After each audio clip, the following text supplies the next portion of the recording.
Subscribe कीजिए UP ताजा news channel को और घंटी को दबा दीजिए ताकि सबसे पहले आप तक खबरें पहुंच जाएं।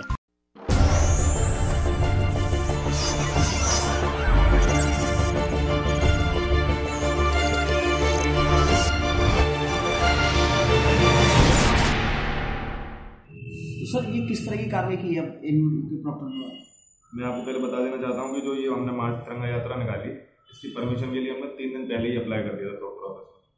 जो एप्लीकेशन हमने उन्हें दी वो रिसीव कर ली, ना उस पर रिजेक्टेड लिखा ना एक्सेप्टेड। अगर रिसीव कर ली तो उसका मतलब यही समझा जाता है कि एक्सेप्ट कर ली एप्लीकेशन। और मैं आपको बता देना चाहता हूँ कि ये कोई चीज़ पहली बार नहीं हुई है।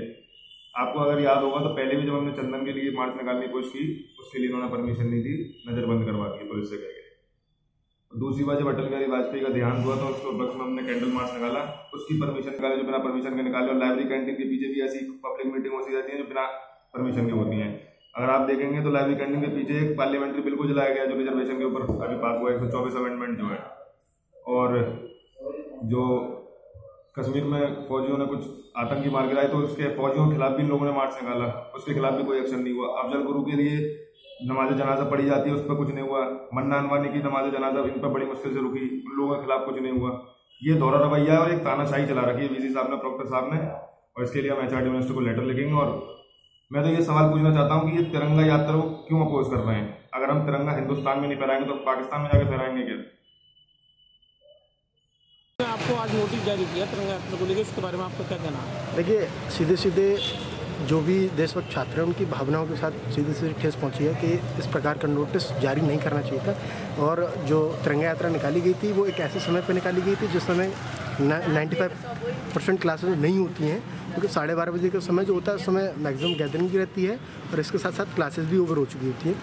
तो परमिशन न देना तिरंगा यात्रा के लिए कहीं ना कहीं विश्वविद्यालय प्रशासन की कहीं ना कहीं कोई छुपी हुई मंशा है जो कि अपनी मंशा को जाहिर नहीं कर पा रहे हैं, लेकिन कुछ लोगों के सहारे पर वो लोग काम कर रहे हैं। अगर परमिशन की अगर बात आती है तो 124 संशोधन की कॉपी लाइब्रेरी कैंटीन पर जलाई जाती है, जो कि बिना परमिशन के जलाई जाती है और ठीक उसी दिन जलाई जाती है जिस दिन हमारे राष्ट्रपति महोदय उस पर साइन करते हैं। दूसरी चीज़, पीक एग्जाम्स आर जब चल रहे होते हैं, जब बिल्कुल मिड एग्जाम आर्स में 1 महीने पहले कश्मीरी पत्थरबाजों के समर्थन में पूरा एक हुजूम उमड़ता है, पूरी नारेबाजी करती हूटिंग होती है, वो बिल्कुल भी उस पर कोई कार्रवाई नहीं होती है। अयोध्या विवाद पर लेकर कार्यक्रम होता है पूरे विश्वविद्यालय में, बिना परमिशन कार्यक्रम होता है, उनके खिलाफ कोई कार्रवाई नहीं होती, ना कोई नोटिस जारी होता है, ना कुछ होता है। सीधे सीधे दोहरा मापदंड अपना रहे हैं और सीधे सीधे देशभक्त छात्रों की भावनाओं के साथ सीधे सीधे खिलवाड़ कर रहे हैं। एएमयू ने आपको नोटिस जारी किया, इसके बारे में आप कुछ कार्रवाई करने की प्रशासन की कोशिश करेंगे? देखिए, हम अभी नोटिस का जो भी है हम अपने हिसाब से अपना जो भी रिप्लाई होगा वो हम रिप्लाई देंगे।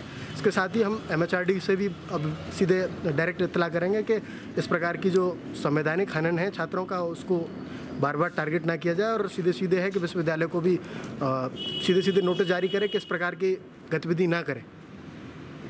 और यहाँ के जो यूनिवर्सिटी के जो रूल्स एंड रेगुलेशन है, ये सिर्फ इस यूनिवर्सिटी पे नहीं सारी संस्था पे ये चीज़ें होती हैं। और आपको मालूम है कि 1 हफ्ते से हम लोग के प्रोग्राम्स, चाहे गणतंत्र दिवस हो चाहे स्वतंत्रता दिवस है, हफ्ते से पूरी हमारी अटर्नरी सेट होती है, प्रोग्राम पूरा सेट होता है और उसमें कहीं से कोई गुंजाइश नहीं होती है।